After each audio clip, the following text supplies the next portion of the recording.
ෆිසියෝවේ YouTube channel එකට ඔයාලව ආදරෙන් පිළිගන්න මම ඩොක්ටර් තුෂාරිකා. ඉතින් පසුගිය වීඩියෝ එකෙන් මම කතා කරා කොන්දේ පහළ කොටසින් පටන් අරගෙන කකුල දිගේ පහළට යන වේදනාව එසේ නැත්නම් සයටිකා වේදනාවට ඔයාලට කරන්න පුළුවන් සහ නොකළ යුතු දිගැදුම් ව්‍යායාම මොනවද කියලා. මේ වීඩියෝ එකට ඉතාමත් හොඳ ප්‍රතිචාර ලැබෙමින් පවතිනවා. ඉතින් මම ඒ ගැන ඉතාමත් සතුටු වෙනවා. ඉතින් ඔබට තවමත් මේ වීඩියෝ එක නරඹීමට හැකියාවක් ලැබුණේ නැත්නම් පහළ ලින්ක් එක තියෙනවා. ඒ ලින්ක් එකෙන් ඔබට මේ වීඩියෝ එක නරඹන්න හැකියාව තියෙනවා. ඉතින් දිගදුම් ව්‍යායාමවලට අමතරව තවත් ව්‍යායාම කොට්ටාශයක් ගැන තමයි මේ අද වීඩියෝ එකෙන් මම ඔබ හමුවේ ගෙනෙන්න බලාපොරොත්තු වෙන්නේ. මේ සයටිකා වේදනාව නැත්නම් කොන්දේ පහළ කොටසින් පටන් අරගෙන කකුල දිගේ පහළට යන ස්නායු තෙරපීමේ නැති වෙන වේදනාව සඳහා කළ හැකි සහ කළ නොකළ යුතු තවත් කොට්ටාශයක ව්‍යායාම ගැන අද වීඩියෝ එකෙන් ඔබ වෙත ගෙනෙන්න බලාපොරොත්තු වෙනවා. මීට අමතරව ඔයාලට තවත් විශේෂ පණිවිඩයක් ගෙනෙන්නත් බලාපොරොත්තු වෙනවා. ඔබ හැමෝම බලාපොරොත්තුෙන් හිටපු දෙයක්. ඉතින් දිගටම වීඩියෝ එක නරඹන්න මේ විශේෂ පණිවිඩය මොකක්ද කියලා දැනගන්න. එකතු වෙන්න ෆිසියෝවේ YouTube channel එක සමගින්.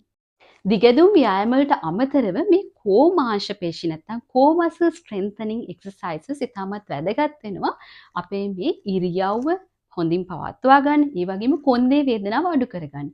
ඒ කොහොමද? මේ කෝ මාංශ පේශි වලට අයත් වෙනවා අපේ උදරයේ මාංශ පේශි, ඒ වගේම කොන්දේ පහළ කොටසේ මාංශ පේශි, ශ්‍රෝණි මේඛලාව ආශ්‍රිත මාංශ පේශි, මහා ප්‍රාචීරය ආශ්‍රිත මාංශ පේශි. ඉතින් ඔයාලට පොඩක් මවා ගන්න පුළුවන් නම් මේ උදරය, කොන්දේ පිටුපස, මහා ප්‍රාචීරය, ඒ වගේම ශ්‍රෝණි මේඛලාව මේ ඔක්කොම මාංශ පේශි එකතු වීම අපේ බොක්ස් එකක් වගේ ප්‍රදේශයක් හදනවා. ඉතින් මෙන්න මේ මාංශ පේශි හරියාකාරව ස්ට්‍රෝං වෙලා එහෙම නැත්නම් ශක්තිමත්ව තිබුණේ නැත්නම් එමගින් කොන්දට අපේ ස්පයින් එකට ඇති වෙන බලපෑම නිසා අපේ ඉරියව්ව හරියට පවත්වා ගන්න බැරි වෙනවා වගේම කොන්දේ වේදනාවක් තියෙනවා නම් ඒක තව තවත් වැඩි වෙන්න පුළුවන්. විශේෂයෙන්ම ඔබ සයටික් පේන් එකෙන් නැත්නම් ස්නායු තෙරපීමකින් ඇති වෙන වේදනාවකින් පීඩා විඳිනවා නම් මේ මාංශ පේශි ශක්තිමත් නොමැති වීමෙන් මේ වේදනාවන් වැඩි වෙන්න පුළුවන්. ඉතින් සමහර අවස්ථාවලදී ඔබ දැකලා ඇති සමහර ව්‍යායාම සිදු කිරීම මගින් මේ කෝ ස්ට්‍රෙන්තනින් එක්සර්සයිසස් මගින් ඔබේ ස්නායු තෙරපීම වැඩි වෙලා සයටික් පේන් එක වැඩි වෙන්න පුළුවන්. ඒ අතරට එකතු වෙන මෙන්න මේ විශේෂ කෝ එක්සර්සයිසස් දෙක. ඒ තමයි කෝ ස්ට්‍රෙන්තනින් එක්සර්සයිස් දෙක වන සිට් අප් නැත්නම් රෂියන් ට්විස්ට් කියන මේ එක්සර්සයිසස් දෙක. ඔබට මේ පේන ආකාරයට මෙන්න මේ එක්සර්සයිසස් දෙකේදී ඔබ දකිනවා ඔබ කොන්ද ඉදිරිපසට වකුටු කිරීමක් සිදු කරනවා. ඉතින් ඔබ දන්නවා කලින් වීඩියෝ එක ඔබ නැරඹුවා නම් මේ විදිහට ඉදිරිපසට වකුටු වීමෙන් අපේ අන්තර් කශේරුක මඩලට ඇතිවන පීඩනය නිසා එය ස්නායු තෙරපීම වැඩි කරන්න අවස්ථාව තියෙනවා. ඉතින් එවැනි ව්‍යායාම අපි අත්හල යුතුයි ඔබට දැනටමත් සයටික් පේන් එකක් තියෙනවනම්. එහෙමනම් මොන ව්‍යායාමද කෝ එක්සර්සයිසස්ද අපිට සයටික් පේන් එකක් තියෙනවනම් කළ හැකි. අපි දැන් බලමු ඒ මොන ව්‍යායාමද කියලා. කෝ මසල්ස් නැත්නම් කෝ මාංශ පේශී ස්ට්‍රෙන්තනින් නැත්නම් ශක්තිමත් කිරීම සඳහා කළ හැකි ඉතාමත් හොඳ ව්‍යායාමයක් තමයි මේ බ්‍රිජින් එක්සර්සයිස් එක කියන්නේ. මේ බ්‍රිජින් එක්සර්සයිස් එක ඉතාමත් වැදගත් වෙනවා ඔබ දැනටමත් සයටික් පේන් එකෙන් ස්නායු තෙරපීමෙන් ඇතිවන වේදනාවෙන් පීඩා විඳිනවා නම්. අපි බලමු මේ ව්‍යායාමය සිදු කරන්නේ කොහොමද කියලා. මෙම ව්‍යායාමය ඔබට ඔබගේ ඇඳ මත නිදාගෙන මේ ආකාරයට සිදු කරන්න පුළුවන්. මෙහිදී ඔබ තට්ටම් ප්‍රදේශයේ මාංශ පේශි සහ උදරයේ මාංශ පේශි අතරට තද කර ගනිමින් මේ ආකාරයට උකුල ප්‍රදේශය ඉහළට ගෙන එනවා.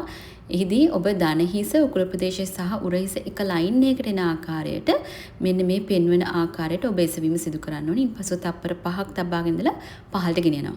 මේ සිදු කිරීමේදී ඔබට ක්‍රෑම්පින් වගේ එනවා නම් කකුල ප්‍රදේශයෙන් මතක තබා ගන්න ඔබගේ කකුල් ඔබගේ තට්ටම් ප්‍රදේශයට ලං වෙන ආකාරයට මේ විදිහට නම්බලා තියාගෙන එමගින් මේ තත්ත්වය අඩු කරගන්න පුළුවන්. මේ උදේ සහ සවස වාර 10 බැගින් දිනපතා කරන්න පුළුවන්. මේන් ඔබට ඉතා හොඳ සහනයක් ලබා ගන්න පුළුවන්කම තියෙනවා. කෝමාංශපේ ශක්තිමත් කිරීමේ දෙවෙනි ව්‍යායාමයට යන්න කලින් ඔයාලට විශේෂ පණිවිඩයක් ගෙනෙන්නයි හදන්නේ. මම කලින් වීඩියෝ එකේ කිව්වා වගේම මේ විශේෂ පණිවිඩය ඔයාලා වෙනුවෙන්මයි. ඔයාලා ගොඩ දෙනෙක් අහලා තිබුණා මාව හමු වෙන්න හැකියාවක් තියනද මගෙන් බෞද්ධ චිකිත්සක සේවාව ලබා ගැනීමේ හැකියාවක් තියනද කියලා. ඉතින් මම දැනට ජීවත් වෙන්නේ ඕස්ට්‍රේලියාවේ මෙල්බර්න් නගරේ. ඉතින් මාව පර්සනලි හමු වෙලා මගේ සේවාව ලබා ගැනීමේ අපහසුතාවයක් තියෙනවා ඔබට. නමුත් මම ඔබට අවස්ථාවක් ලබා දෙනවා වීඩියෝ තාක්ෂණය හරහා මගෙන් බෞද්ධ චිකිත්සක සේවාව ලබා ගැනීම සඳහා. ඉතින් ඔබ ලෝකෙ කොහේ හිටියත් ඔබ ශ්‍රී ලාංකිකයෙක් නම් ඔබට දැන් අවස්ථාවක් තියෙනවා වීඩියෝ තාක්ෂණය හරහා මගෙන් බෞද්ධ චිකිත්සක සේවාව ලබා ගැනීම. ඉතින් මෙන්න මේ තිරේ දැක්වෙන WhatsApp නම්බරයට පණිවිඩයක් යොමු කරන්න. ඔබගේ කන්ඩිෂන් එක, ඔබගේ මොකද රෝගී තත්ත්වය කියලා දැනුවත් කිරීමක් කරන්න. ඒ හරහා මම ඔබට සොරතුරු සපයන්නම්. මගෙන් භෞතික සේවාව ලබා ගන්න පුළුවන් ක්‍රමය මොකක්ද කියලා. ඉතින් මේ පණිවිඩය මගෙන් භෞතික සේවා ලබා ගැනීමට බලාපොරොත්තු වෙමින් ඉන්න ඔයාලා වෙනුවෙන්මයි. සයිටික් වේදනාවෙන් පීඩා විඳින ඔබට කළ හැකි කෝ එක්සර්සයිසස් නම්බර් 2 නැත්නම් දෙවන ව්‍යායාම වර්ගය තමයි මෙන්න මේ ඔබ දකින්න යන්නේ. මෙම බර්ඩ් ඩොග් එක්සර්සයිස් එකේදී ඔබ කරන්නේ මෙන්න මේ විදිහට ඇඳ මත ඉඳගෙන ඉන්පසුව ඔබගේ උරහිසත් ඒ වගේම රිස්ට් එකත් ඒ වගේම හිප් එක සහ ඔබගේ දාන හිස එක ලයින් එකකට එන විදිහට මෙන්න මේ විදිහට තබාගෙන ඔබගේ කොන්දත් කෙලින් තබාගෙන ඉන්පසු උදරේ මාංශපේශී යම් තරමකට ඇතුළට තද කරගනිමින් මේ විදිහට ඔබගේ දකුණු කකුල ඉහළට එසවීම සිදු කරනවා. ඔබගේ කොන්දත් සමගම එක ලයින් එකකට එන විදිහට. පසුව ඔබගේ වම් අතේ සමගම එසවීම සිදු කරනවා. මේ විදිහට ඔසවලා තප්පර 10ක කාලයක් මේ තබාගෙන ඉන්නවා. පසුව පහළට ගෙනෙනවා.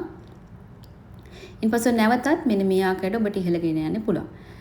මේදී ඔබ මතක තබාගෙන ඔබේ කොන්ද කෙලින්ම තබා ගන්න ඕනේ. ඒ වකුටු කිරීම සිදු නොකළ යුතුයි. ඉන්පසු මේ 10 වාරයක් මේ විදිහට දකුණු කකුල සහ වම් අත කරලා ඉන්පසු ඔබට වම් අත සහ දකුණු කකුලත් මෙන්න මේ ආකාරයට වාර 10ක් කරන්න පුළුවන්. මේ වාර 10ක් උදේ සහ සවස මේ විදිහට වාර 10කට කවුන්ට් කරනකම් තබාගෙන ඉඳමින් මේ ව්‍යායාමය ඔබට සිදු කරන්න පුළුවන්.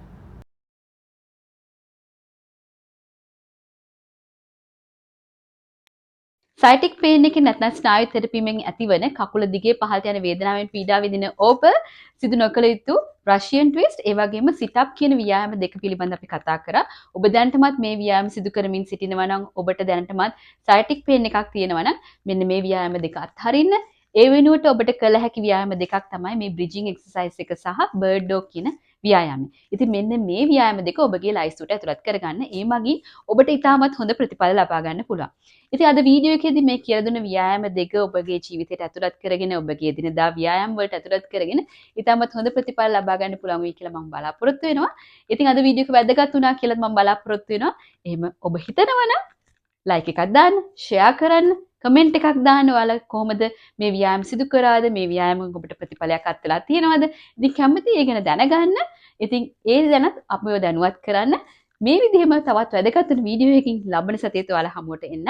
එතෙක් ඔබට සුබ දවසක්.